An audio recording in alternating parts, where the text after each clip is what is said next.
कहानी की शुरुआत में हम दो जुड़वा भाइयों को देखते हैं जिनका नाम है जेडी और मोच। ये दोनों एक ऐसे परिवार में बड़े हुए जो चोरों और क्रिमिनल्स से भरा हुआ था। जेडी ने तो पूरी तरह इस लाइफस्टाइल को अपना लिया और चोरी चकारी करने में उसे बहुत गर्व महसूस होता। वहीं दूसरी तरफ मोच का दिल हमेशा नॉर्मल जिंदगी के लिए तरसता रहा, जहां उसे पेट भरने के लिए चोरी न करनी पड़े। वो तो बस शांति से जीना चाहता था। अलग अलग विचारों के बावजूद दोनों भाई एक टीम की तरह काम करते थे। वो दोनों लगभग हर रोज चोरी करते, तिजोरियां तोड़ते, पैसे कमाते और अपनी रोजी रोटी चलाते। एक दिन उन्होंने एक सेफ चुराया और उसे अपने ही बनाए हुए बम से उड़ा दिया। सेफ खुला तो उसमें से ढेर सारा कैश निकला। घर जाकर दोनों ने अपने परिवार वालों को पैसा दिखाया और सबने उनकी बहुत तारीफ की, उनके लिए तालियां बजाई चोरी करने पे। थोड़ी देर बाद उनकी माँ कैथ, जो कि एक काफी शातिर चोरनी थी, वहाँ अपने बॉयफ्रेंड ग्लेन के साथ आ पहुंची। उन दोनों ने कुछ कीमती एमरल्ड्स चुराए थे और इसी वजह से पुलिस उनके पीछे पड़ी हुई थी। पुलिस से भागते वक्त ग्लेन को गोली लग गई थी। दोनों यहाँ सिर्फ अपने परिवार को अलविदा कहने आए थे। कैथ ने अपना सामान उठाकर अपने दोनों बेटों को गले लगाया और कहा कि शायद ये उनकी आखिरी मुलाकात हो। फिर वो ग्लेन के साथ कार में बैठी और पुलिस आने से पहले निकल गई। पुलिस से भागते वक्त ग्लेन ने डर के मारे $4 मिलियन के वो एमरल्ड्स निगल लिए। इस बात को अब 25 साल बीत चुके हैं और अब तक वो दोनों पुलिस की गिरफ्त में नहीं आए। जेडी और मोच अब भी चोरी करके ही अपना गुजारा कर रहे थे। जेडी हर बार यही कहता था कि ये वाला लास्ट काम है, इसके बाद नहीं करेंगे, लेकिन मोच अब थक चुका था। वो अब ये सब कुछ नहीं करना चाहता था, लेकिन जेडी उसे हर बार एक नई चोरी में खींच लेता। एक रात उन दोनों ने एक घर में चोरी करने का एक फुल प्रूफ प्लान बनाया। उन्होंने घर का नक्शा, टाइमिंग, एग्जिट सब कुछ देख लिया था, लेकिन उनकी चोरी के दौरान ही अचानक एक सिक्योरिटी गार्ड आ गया। जेडी एक डिलीवरी बॉय होने की एक्टिंग करने लगा, लेकिन गार्ड को उस पर भरोसा नहीं हुआ। तभी मोच ने पीछे से गार्ड के सर पे वार करके उसे बेहोश कर दिया। जब तक दोनों भागकर गेट तक पहुंचे, पुलिस पूरे एरिया को घेर चुकी थी। वहाँ से भाग पाना अब उनके लिए नामुमकिन था। मोच तो छुप गया, लेकिन जेडी पकड़ा गया और बाद में उसे जेल भी हो गई। जेल जाते वक्त बस उसने इतना कहा कि मोच की सुन लेनी चाहिए थी। अब लास्ट काम के चक्कर में जेल की चक्की पीसनी पड़ेगी, मेरे तो हाथ भी छोटे हैं। लगभग 5 साल बाद हम देखते हैं कि जेडी को जेल से काफी जल्दी छोड़ दिया गया था। जेडी ने सबसे यही कहा कि मैं जेल में बहुत अच्छे से रह रहा था ना, इसलिए जल्दी छोड़ दिया। लेकिन असली वजह कुछ और थी। दरअसल एक पुलिस ऑफिसर फारफुल ने उसके साथ एक डील की थी कि अगर वो 25 साल पहले अपनी माँ के चुराए हुए एमरल्ड्स ढूंढ के दे दे तो उसे छोड़ दिया जाएगा। फारफुल ने उसे धमकी दी कि अगर चालाक बनने की कोशिश की ना तो तुझे दोबारा जेल में भर दूंगा और फिर तेरे साथ क्या होगा तू जानता ही है। दूसरी तरफ मोच ने जुर्म की जिंदगी को बिल्कुल छोड़ दिया था और अब वो एक रेस्टोरेंट में वेटर था। उसकी शादी भी हो चुकी थी और तो और बच्चा भी आने वाला था। लेकिन एक दिन बिना किसी वार्निंग के उसके बॉस ने उसे काम से निकाल दिया, क्योंकि उसने अपना क्रिमिनल रिकॉर्ड बॉस से छुपाया था। मोच ने उसे समझाने की कोशिश भी की कि वो बदल चुका है, लेकिन बॉस ने उसकी कोई भी बात सुनने से इनकार कर दिया। जब वो घर आया तो चौंक उठा, क्योंकि उसकी बीवी के साथ जेडी बैठा हुआ था। दोनों भाई बाहर आए और मोच ने पूछा कि वो इतनी जल्दी कैसे छूट गया। जेडी ने मोच को फारफुल की डील के बारे में बताया, जिसके बदले में उन्हें एक आखिरी चोरी करनी थी। उसने मोच को एक नए सेफ की इंफॉर्मेशन दी जिसमें बहुत सारे पैसे हैं, लेकिन मोच ने तुरंत मना करते हुए कहा कि मैं अब इस रास्ते पर नहीं हूँ। उसने जेडी से कहा कि भाई खाना खा के जाइयो, ठीक है। खैर शाम को मोच की पत्नी के घर वाले डिनर के लिए आए। जेडी ने कुछ पुरानी बातें छेड़ दी और मोच को बहुत शर्मिंदा कर दिया, जिसके बाद दोनों भाई बाहर जाकर लड़ने लग गए। उनमें काफी देर हाथापाई चलती रही। मोच ने जेडी को पकड़ के पीट दिया, लेकिन तभी उसकी बीवी एबी बीच में आ गई और दोनों को अलग किया। बाद में मोच ने अपनी बीवी को सच बता दिया कि जेडी फौज में नहीं बल्कि जेल में था, जिस पर एबी ने कहा कि उसे पहले से ये सब पता है। साथ ही उसने ये सलाह दी कि अब उन दोनों को अपने बच्चे के लिए आगे बढ़ना चाहिए। वहीं रात को फारफुल ने जेडी को ढूंढा और उसकी धुलाई शुरू कर दी, क्योंकि जेडी ने पूरे दिन उसका फोन नहीं उठाया था। फारफुल ने एक इलीगल गन के ऊपर जबरदस्ती जेडी के फिंगरप्रिंट्स लिए और धमकी दी कि अगर वो जल्द से जल्द एमरल्ड्स नहीं लेकर आया तो इन फिंगरप्रिंट्स के जरिए उसे एक नए केस में फंसाकर जेल करवा देगा। अगले दिन मोच जेडी के घर पे पहुंच गया। जो कुछ भी पिछली रात हुआ, जेडी ने उसे सब कुछ सच बताया और जब उसने जेडी की हालत देखी तो फाइनली उसकी मदद करने के लिए मान गया। जेडी ने बताया कि सेफ एक दूसरे शहर में है, जिसके बाद दोनों बिना वक्त जाया किए निकल पड़े। मोच ने अपनी बीवी से झूठ कह दिया कि उसकी दादी बीमार है और वो जेडी को उनके पास पास छोड़ने जा रहा है। एबी इस बात पे नाराज हो गई क्योंकि वो प्रेगनेंसी के दौरान अपने पति से अलग नहीं रहना चाहती थी। लेकिन जब मोच ने कहा कि इस गिट्ठे को जल्दी नहीं भेजाना तो ये अपने घर में डेरा डाल के बैठ जाएगा, ये सुनकर एबी को लगा कि इसे छोड़कर आना ही बढ़िया रहेगा। रास्ते में दोनों भाई एक लॉज में रुके। कमरे में एक ही बेड था और उस पर कौन सोएगा इसका फैसला रॉक पेपर सीजर्स से हुआ। मोच गेम जीत गया, लेकिन उसने जेडी से कहा कि देखिए बेड थोड़ा छोटा है, बौने तू बढ़िया आ जाएगा, मैं नीचे सो जाता हूँ। जिस पर जेडी ने मना कर दिया। दोनों में छोटी सी बहस हुई और फाइनली दोनों में से कोई भी बेड पे नहीं सोया, एक सोफे पे एक जमीन पे। अगले दिन फारफुल फिर से जेडी के रूम में गया। वहां उसे बिस्तर पर एक डमी दिखाई दी। जेडी ने अपने फोन का जीपीएस ट्रैक करने की कोशिश की तो फोन टॉयलेट में मिला। फारफुल अब बहुत गुस्से में आ चुका था। उधर जेडी ने कहा कि चोरी से पहले वो एक इंसान से मिलना चाहता है। मोच ने मना कर दिया, लेकिन फिर जेडी ने समझाया कि जब मैं जेल में था तो एक लड़की थी, मुझे ऑनलाइन सपोर्ट करती थी, उसी से मिलने जाना है। साले खुद तो शादी कर ली, बौने का घर ना बस जाए है। खैर मोच भी मान गया और दोनों लड़की के घर गए। इस लड़की का नाम बेथेस्डा था। उसने जेडी को देखा तो उसकी आंखें भर आईं। हालांकि वो गुस्से में थी कि जेडी ने जेल से बाहर आने के बाद उससे कांटेक्ट क्यों नहीं किया, लेकिन जेडी को देखकर उसका दिल पिघल चुका था। कुछ देर बाद बेथेस्डा चोली के पीछे क्या दिखाने के लिए जेडी को बेडरूम में ले गई और रॉक म्यूजिक चालू कर दिया। उधर जेडी और बेथेस्डा के बीच गुपचुप चल रही थी और बेचारा मोच सोचने लगा कि मैं क्या करूं। थोड़ी देर बाद वो लिविंग रूम में जाकर कार्टून देखने लग गया। तभी अचानक से एक ओरंगुटान बंदर अंदर आया और उसने दरवाजा बंद कर दिया। मोच डर गया, लगा शायद वो उस पर हमला करेगा, लेकिन वो बंदर आराम से सिगरेट जला के पीने लगा और उससे कहा कि मेरा नाम सैमुअल है। मोच ने भी कहा कि मेरा नाम मोच है। थोड़ी देर तो सब सही चला, लेकिन फिर वो बंदर अजीब सा बर्ताव करने लगा। वो मोच के काफी करीब आ गया और उसके कान में कहा, मैं आदमी हूँ, आदमी से प्यार करता हूँ। ये सुनते ही मोच जल्दी से खड़ा हुआ और बाहर जाके सीधा कार में जाके बैठ गया। अंदर बेथेस्डा बाथरूम गई तो जेडी ने तुरंत उसका पर्स खोला और उसकी वर्क आईडी चुरा ली और बिना वक्त गवाए खिड़की से निकलकर जेडी भी कार में मोच के साथ बैठ गया। मोच ने फुल स्पीड से गाड़ी वहां से भगा ली। साले कहाँ चला गया था तू? पता है एक बंदर मेरा शारीरिक फायदा उठाने को फिर रहा था।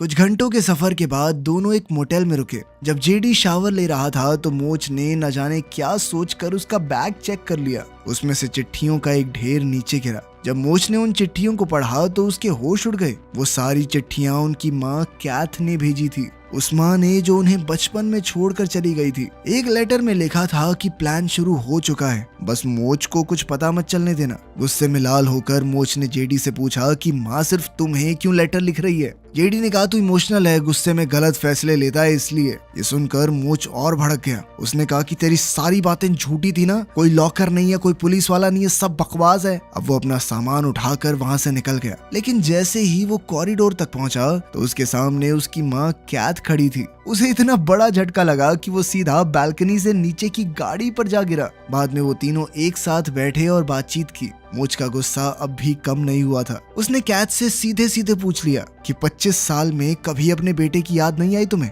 कैथ ने कोई सफाई नहीं दी और सीधा अपनी गलती को मान लिया। उसने कहा कि लालच में और पुलिस के डर की वजह से वो छुप गई थी। फिर उसने बताया कि कैसे उसके बॉयफ्रेंड ग्लेन ने सारे एमरल्ड्स को निगल लिया था, कैसे पुलिस उनके पीछे पड़ी हुई थी। जब वो भाग रहे थे तो ग्लेन को गोली लगी हुई थी, तो वो थोड़ी देर बाद ही मर गया। इसलिए कैथ ने उसकी लाश को छुपते छुपाते किसी सुनसान जगह पर दफना दिया और देश छोड़कर भाग गई। पर अब वो वापस आ गई थी क्योंकि उसके पास वक्त नहीं बचा था। दरअसल उसे ब्रेन कैंसर था। ये बात सुनते ही मोच के पैरों तले जमीन खिसक गई, लेकिन जेडी ने उसे समझाया कि ये बात बिल्कुल सच है। मोच ने कहा कि मुझे किसी एमरल्ड से कोई मतलब नहीं है, मैं छोड़ चुका हूँ ये चोरी चकारी। इस पर जेडी कहने लगा कि वो लोग कोई चोरी नहीं कर रहे, सिर्फ कुछ सामान वापस ले रहे हैं जो 25 साल से उनकी फैमिली का हिस्सा है। जब मोच इस बात से राजी नहीं हुआ तो जेडी ने मोच से पूछा, वेटर की कमाई से क्या जिंदगी देगा तू अपने बेटे को? हमारी तरह ही छोटे मोटे क्राइम करता फिरेगा वो? ये बात मोच के दिल में चुभ गई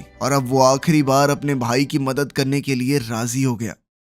अगले दिन तीनों ग्लेन की लाश को ढूंढने निकल गए। उधर पुलिस ऑफिसर फारफुल बेथेस्डा के घर पहुंच गया और जेडी के बारे में सवाल जवाब करने लगा। बेथेस्डा ने कहा कि मुझे कुछ नहीं पता। फारफुल को उसकी बात पर यकीन नहीं हुआ तो उसने बेथेस्डा को धमकी दी। डर के मारे बेथेस्डा ने उसे बता दिया कि जेडी और उसका भाई यहाँ आए थे और जेडी पता नहीं क्यों मेरी वर्क आईडी चुरा के भागा है। फारफुल और भी बहुत सी चीजें पूछना चाहता था, लेकिन तभी वो ओरंगुटान सैमुअल वहां आ गया और उसे पकड़ के घर के अंदर घसीट लिया। अंदर ले जाकर सैमुअल ने फारफुल की बढ़िया धुलाई की। वहाँ जेडी और मोच ने बेथेस्डा की आईडी को यूज करके उस जगह से एक जेसीबी मशीन को चुराया। कैथ दोनों को उस जगह ले गई जहाँ उसने ग्लेन को दफनाया था। मोच ने खुदाई शुरू की और थोड़ी देर बाद उन्हें लाश भी मिल गई और एमरल्ड्स भी। पर तभी उस जगह का मालिक अपने गार्ड्स के साथ आ गया। अब वो सुनसान जगह एक गोल्फ कोर्स बन चुकी थी। वो लोग इस खुदाई से बहुत गुस्से में थे। वो तीनों जेसीबी में सवार होकर वहां से भागने की कोशिश कर रहे थे, लेकिन पीछे से गोल्फ कोर्स के मालिक के आदमी उन तीनों पर गोल्फ बॉल्स से अटैक कर रहे थे। एक बार के लिए जेडी तो पकड़ा गया था, लेकिन मोच ने उसे जैसे तैसे छुड़ाया और तीनों भाग के जंगल में छुप गए। वहां जाके उन्होंने ग्लेन की लाश को एकदम रीति रिवाज के साथ दफना दिया। जेडी ने कहा, चलो बढ़िया, सब कुछ प्लान के हिसाब से ही चल रहा है। उसे अपनी पुरानी जिंदगी याद आने लगी कि कैसे वो जेल गया, मोच को जॉब से निकाला गया, लेकिन चलो अब तो सब सही चल रहा है। लेकिन उसकी ये बात सुन के मोच को याद आया कि मैंने तो कभी बताया ही नहीं किसी को कि मुझे जॉब से निकाल दिया गया। तब उसे समझ आया कि नौकरी से निकाले जाने के पीछे जेडी का हाथ था। ये बौना बहुत ज्यादा दिमाग नहीं चला रहा। जेडी और कैथ ने मिलके ये सब प्लान किया था, उसे नौकरी से निकलवाना ताकि वो जेडी की मदद करने के लिए मजबूर हो जाए। इस बात से गुस्सा होकर मोच फट पड़ा। वो अपने भाई पर लगातार चिल्ला रहा था, तू झूठा है साले छोटू, धोखेबाज आदमी, तुम जेल में पहुंचा के मानोगे मुझे। इस बात पर उनकी लड़ाई इतनी ज्यादा बढ़ गई कि मोच ने जेडी को फावड़े से मारा और जेडी उस कब्र में गिर गया जो उन्होंने ग्लेन के लिए खोदी थी। मोच पास की ही एक नदी के पास जाकर शांति से बैठ गया। जल्द ही कैथ वहां आई और उससे बात करने लगी। मोच ने अपनी माँ से पूछा कि क्या तुम सच में हमारे लिए वापस आई हो या ये बीमारी वाला भी नाटक है, सिर्फ ये हीरे पाने के लिए। कैथ ने इस बात को माना कि वो कभी एक अच्छी माँ नहीं बन पाई, लेकिन अब वो चाहती थी कि उसके पास जितना वक्त बचा है वो अपने बेटों के साथ ही बिताए और कुछ पैसे भी उनके लिए छोड़कर जाए। तभी फारफुल वहां आ गया और उसने जेडी को पकड़ लिया। उसने धमकी दी कि उसे वापस जेल भेज देगा। मोच ने अपने भाई को बचाने की कोशिश की, लेकिन फारफुल दोनों पर हावी हो गया और उसने दोनों भाइयों को बांध दिया। जेडी को लगा कि अब बचने का एक ही रास्ता है और उसने एमरल्ड्स को लात मारकर दूर फेंक दिया, जो अब कैथ के पास जा गिरे। फारफुल ने कैथ को एमरल्ड्स या अपने बेटों के बीच किसी एक को चुनने को कहा। कैथ ने थोड़ा सोचा और फिर कहने लगी कि मेरे बेटों को तुम ही रख लो और वो एमरल्ड्स लेकर भाग गई। फारफुल कैथ के रवैये को देखकर हैरान था, लेकिन वो अपनी जुबान का पक्का था। उसने दोनों भाइयों को पकड़ के कार में डाल दिया और पुलिस स्टेशन की ओर चल पड़ा। जेडी ने धमकी दी कि वो फारफुल की सच्चाई सबको बता देगा, पर फारफुल जानता था कि एक क्रिमिनल की बात पर कोई विश्वास नहीं करने वाला, इसीलिए वो उसकी बात सुनकर हंस पड़ा। थोड़ी देर बाद कार में जेडी और मोच का झगड़ा शुरू हो गया। धीरे धीरे ये झगड़ा हाथापाई में बदल गया और इस हाथापाई के दौरान जेडी ने फारफुल के मुंह पे लात दे मारी। इससे फारफुल ने अपना कंट्रोल खो दिया और गाड़ी घूमकर क्रैश हो गई। इस एक्सीडेंट में फारफुल तो वहीं बेहोश हो गया। दोनों भाइयों ने एक दूसरे की रस्सी को किसी तरह से खोला और एक सुनसान इलाके में चले गए। मोच ने अपनी बीवी को फोन करके बताया कि वो जल्द ही घर आ जाएगा। थोड़ी देर के सन्नाटे के बाद अचानक मोच ने पूछा, एमरल्ड्स तो मम्मी ले गई ना, पर उन्हें ढूंढेंगे कैसे? दूसरी तरफ कैथ एक डायमंड एक्सचेंज शॉप में पहुंची और उन एमरल्ड्स को कैश में बदल लिया, लेकिन उसने सारे एमरल्ड नहीं बेचे। उसने 3 एमरल्ड खुद के लिए बचा लिए। जैसे ही वो बाहर निकली तो उसके दोनों बेटे उसका इंतजार कर रहे थे। दोनों के चेहरों पर सिर्फ एक सवाल था, अब क्या करोगी माँ? कैथ हकलाने के अलावा कुछ नहीं कर पाई और एक बार फिर वहाँ से भाग गई। अब दोनों भाई अपनी माँ का पीछा करते हुए एक पुराने मॉल में पहुंचे। भागते भागते कैथ के हाथ से पैसों वाला बैग गिर गया। जेडी बैग की तरफ बढ़ ही रहा था कि तभी फारफुल भी वहाँ पहुंच गया। वो गुस्से में चिल्ला रहा था कि पूरे परिवार को खत्म कर दूंगा। दोनों भाई उससे बात करने की कोशिश करते हैं। वो पैसे देने को भी तैयार थे, लेकिन फारफुल अब किसी सौदे के मूड में नहीं था। उसका दिमाग अब पूरी तरह से घूम चुका था। जब दोनों भाइयों को लगा कि अब खेल खत्म, तो उनमें फिर से झगड़ा शुरू हो गया। साले छोटी हाइट के अब मेरे बच्चे को कौन पालेगा? जो भी पालेगा तेरे से तो बढ़िया ही बाप बनेगा वो।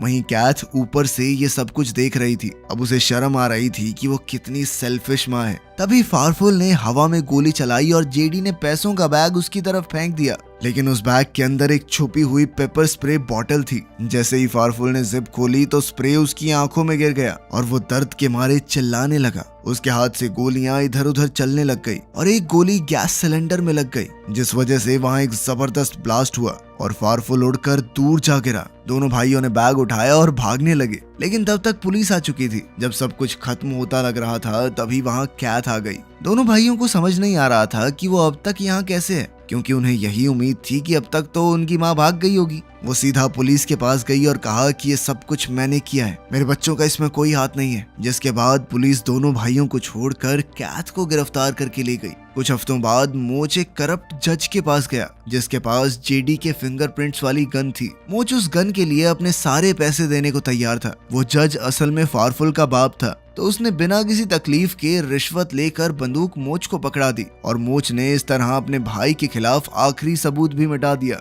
इसके बाद वो घर लौट गया, जहां उसकी बीवी और एक नई जिंदगी उसका इंतजार कर रही थी। उसी शाम जेडी भी वहां आ गया और सालों बाद पूरे परिवार ने एक साथ डिनर किया। बातचीत के दौरान पता चलता है कि जेडी ने अपने पैसों से मोच की बेटी के नाम पर एक जमीन खरीदी है। जिंदगी में पहली बार ऐसा हो रहा था कि उनके पास कोई पैसा नहीं था, लेकिन दोनों एक साथ थे, खुश थे। कुछ महीनों बाद पूरा परिवार कैथ से जेल में मिलने गया। कैथ अपनी पोती को देखकर खुशी से रो पड़ी। मोच खुश था कि अब तो पूरा परिवार साथ है, लेकिन अब भी उसे पैसों की थोड़ी चिंता हो रही थी। वापस जाते समय जेडी ने अचानक अपनी जेब से 2 एमरल्ड निकाले और मोच को पकड़ाते हुए बताया कि माँ ने जेल जाने से पहले अपने बॉयफ्रेंड की तरह इन्हें निगल लिया था। 3 थे टोटल, 2 तेरे, 1 मेरा। उसकी ये बात सुनकर मोच का चेहरा भी खुशी से खिल उठा। वीडियो पसंद आई तो लाइक कर देना, चैनल को सब्सक्राइब कर लेना। मिलते हैं अगली वीडियो में।